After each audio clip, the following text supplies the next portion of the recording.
Саламатсызбы? Биздин каналга катталып, акыркы жаңылыктардан кабардар болуңуздар.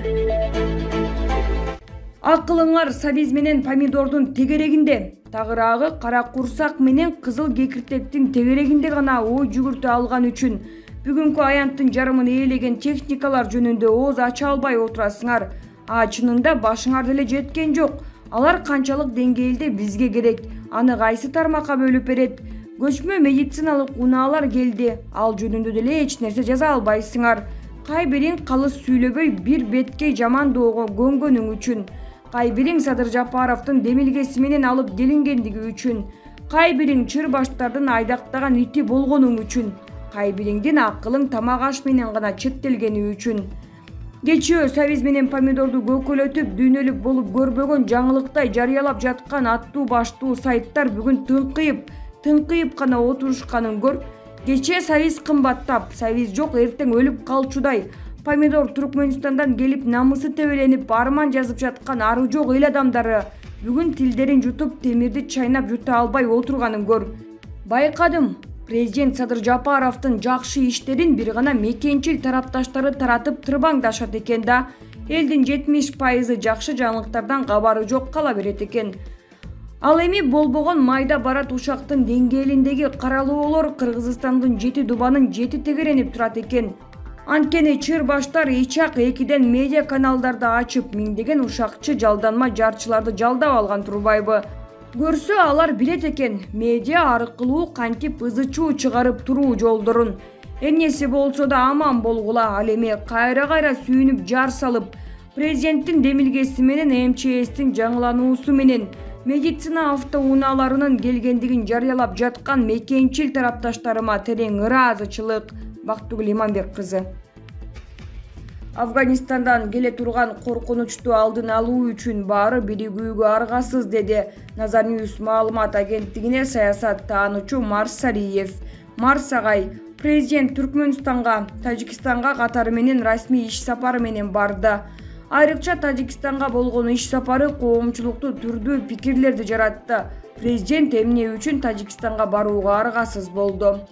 Менимче, президентти Тажикстанга иш сапар менен барууга Афганистандан Орто Азияга келе турган коркунучту алдын алуу маселеси аргасыз кылды. Анткени Афганистандан Американын аскердик базасы чыгып кетери менен ислам динин жамынган кыймылдар жанданып, абал курчушу мүмкүн.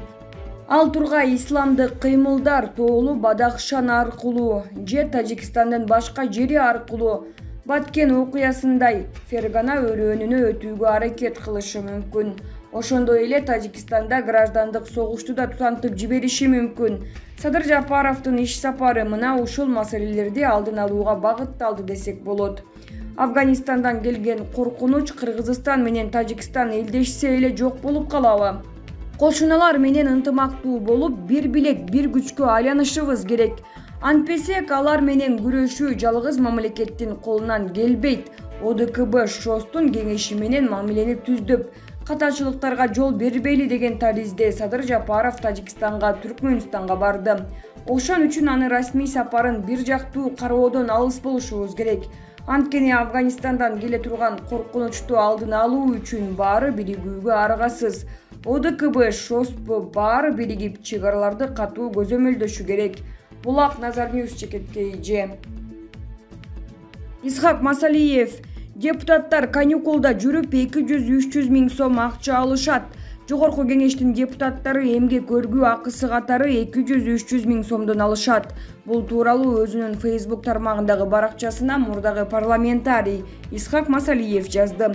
Керек болсо айлыкты албайбыз деген сөздөр эсиңерде барбы? Конституцияны кабыл алып, анан жаңы шайлоо болот деп мыйзам кабыл алышкан болчу. Мөөнөтүн 2021 жылдын июнь айына чейин узартышкан. Ал мыйзамдын аткарылышын ойлоп да коюшкан жок. Эми чарчап каникулга чыгып кетишти. Бир ай эл менен жолугат, бир ай эс алат. Анысы үчүн 200-300 миң сомдон акча берилет. Отпускной дейт аны, деп жазды Масалиев.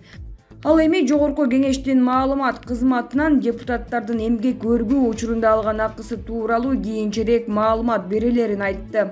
Депутаттар 30-июнь күнү каникулга чыгышты, бирок алар коронавирус боюнча абалга байланыштуу июлда кезексиз жыйын өткөрүшү мүмкүн.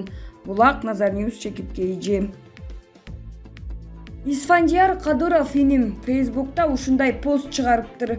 Талиптер ким деп кызыккандарга түшүндүрүп кетүүнү туура көрдүм. Талип деп медресенин окуучусун айтат.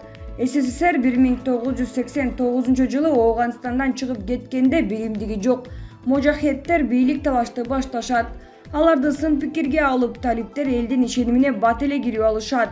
Талибан кыймылы Пуштун элинде 1994 жылы жаралат. Ал бат эле Ооганстандын түштүгүн ээлеп алат. 1995 жылы расмий бийликке жихад жарыялап, 1996 жылы Кабулду оңой эле басып алышат. Ошентип Талибан өкмөтүнө оппозиция болуп өздөрүн жарыялаган Түндүк альянс болот. Аны жетектегендер өлкөнүн расмий президенти Бурхануддин Раббани, тажик күчтөрдүн башчысы Ахмад Шах Масуд жана өзбек күчтөрдүн башчысы генерал Абдул Рашид Дустум. 2001 жылы АКШ Усама бен Ладенди сураганда талиптер аны берүүгө баш тартышат. Америка бомбалап өзүнүн жана НАТОнун блогунун аскерлерин Ооганстанга киргизип, Талибанды бийликтен четтетет. Мына эми АКШ жана анын аскери шериктери Ооганстандан кете баштаганда Талибан өлкөнүн көп жерин өзүнө баш ийдирип алды жана Түркмөнстан, Тажикстан менен Өзбекстандын чек араларына чыкты. Эми ошонун мурдагы советтик өлкөлөрдүн жетекчилери сарсанаа болуп жатышат. Бирок Талибандан Борбордук Азиянын өлкөлөрү чоочу болсу зарыл, аларга биздин жерибиз кызык эмес. Азыр алардын негизги максаты Америка коюп кеткен марионеттик жип менен тартып туруучу куурчактарды ошентип аташат.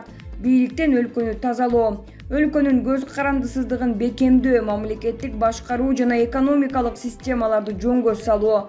Муну Талибандын жетекчилери менен 1999 жылы Баткен согушун токтотуу, өзбек мажахеттерин Кыргызстандан чыгарып салуу жана алардын туткунунан генерал баш болгон кыргыз жоокерлерди жана жапон жарандарды бошотуу үчүн Кабул шаарында 10 күн сүйлөшүүлөрдү жүргүзгөн адам катары айтамын.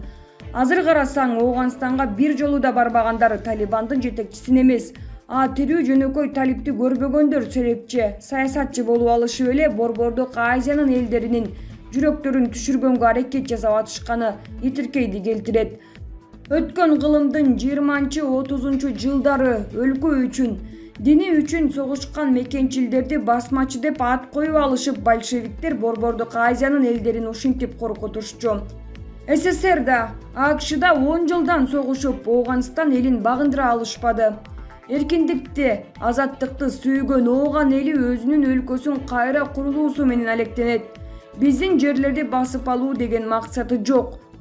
Менен сүйлөшкөндө Талибан жетекчилери айткандай, Түркмөнстан менен кандай соода жана экономика иштерин жүргүзүшсө, ошондой эле байланыштарды биз менен каалашканын ачык айтышкан. Бүгүн Орусиянын да, Американын да, Батыш Европанын да саясий жетекчилери Талибансыз Ооганстанда тынчтыкты орнотуунун натыйжасыз деген бекем пикирге келишип, алар менен дайыма ачык жолугушууларды жана сүйлөшүүлөрдү өткөрүп жатышат. Кыргызстан да өзүнүн элчилигин Ооганстанда ачкан. Чоң өлкөлөр Талибан менен эсептешүүгө аргасыз болуп жатышканда, биз чагымчылыкка алдырбай, Ооганстандын реалдуу күчү, реалдуу бийлиги менен жаңы алакаларды түзүүгө абзелбиз. Борбордук Азияга жана Орусияга ким реалдуу коркунуч алып келип жатат? Алар ислам мамлекети деп өздөрүн атап алган чагымчыл күч жана ислам дини менен адамзатты чоочутабыз дегендердин атайын долбоору. Талибан эч качан башка өлкөлөрдү баш ийдиребиз, дүйнө боюнча бийлигибизди орнотобуз деген максат койбогон. ИГЛ болсо дүйнө боюнча өзүбүздүн бийлигибизди орнотобуз деп канча кан төгүштү. Анын ичинде мусулмандардын өздөрүнүн канын ырайымсыз төгүштү. Ошол ИГЛдин согушкерлери миңдеп Ооганстанга келип жатышат. Аларга ким туруштук бере алат? Албетте, 80-100 миң аскери бар Талибан гана. Талибандын жетекчилери бир нече жыл мурда ИГЛге каршы жихад жарыялашкан. Ошол үчүн орустар да, америкалыктар да талиптер менен жакындап жатышат. Башка реалдуу күч Ооганстанда бүгүн жок. Турсунбай Бакир уулу. Эрдоган жакын арада Тажикистанга барышы мүмкүн. Тажикстандын президенти Эмомали Рахмон дүйшөмбү шаарында Туркиянын коргоо министри Хулуси Акарды кабыл алды. Президент Эмомали Рахмон менен маанилүү жана жемиштүү жолугушуу болду, деди түрк министри маалымат жыйында. Анын айтымында жолугушууда Рахмон Тажикстандын жана Борбор Азиянын келечеги тууралуу пикири менен бөлүштү. Ошондой эле Рахмон Туркиянын президенти Режеп Тайип Эрдоганды Тажикстанга чакырганы белгилүү болду. Туркиянын министри Режеп Тайип Эрдоган Тажикстанга жакын арада келүүнү пландап жатканын белгиледи. Андан тышкары Хулуси Акар Афганистандагы абал дагы талкууланганын кошумчалады. Хулуси Акар 28 июнда Кыргызстанга келген, 30 июнда Садыр Жапаров менен жолугушкан. Булак Назар Ньюс чекет KG.